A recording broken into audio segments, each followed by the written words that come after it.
Imagine having so many children, you could run a factory. That's what Moulay Ismail's family looked like.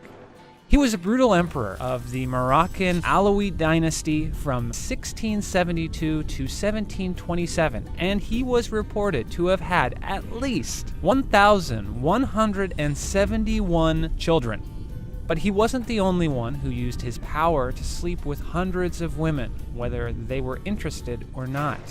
Other rulers like Augustus the Strong and Genghis Khan had hundreds of children. And while these were some of the more ruthless rulers of their time, it raises a more fundamental scientific question. Women can reproduce for about half their lifetime and can only give birth about once every year or so. So it makes sense that women can only have a fraction as many children as men. One study estimated that women can have around 15 pregnancies in a lifetime, and depending on how many babies she gives birth to at a time, a woman can probably have around 15 to 30 children max. But the most prolific mother ever, according to Guinness World Records, was Miss Fyodor Vasilyev in 19th century Russia.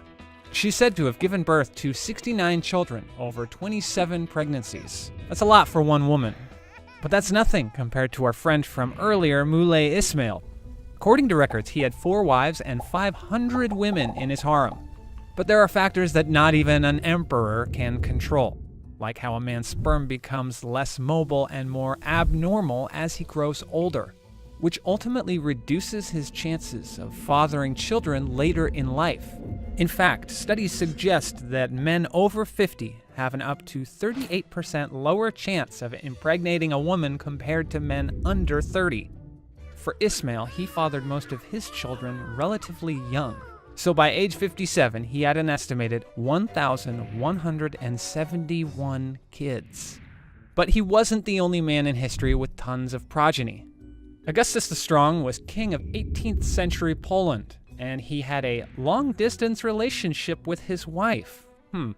So of course that didn't stop him from fathering a rumored 370 children by mistresses. And Genghis Khan, notorious for conquering large areas of 13th century Asia, is estimated to have had between 1,000 and 2,000 children.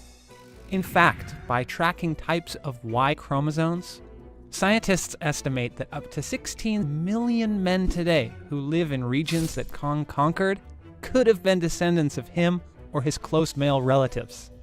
But did these men really reach their maximum human possibility? Turns out the records on Ismail only spanned 32 years of his life. By one calculation, he really could have had hundreds more. If you compare that to men in more modern times, the most prolific fathers today have about 200 children.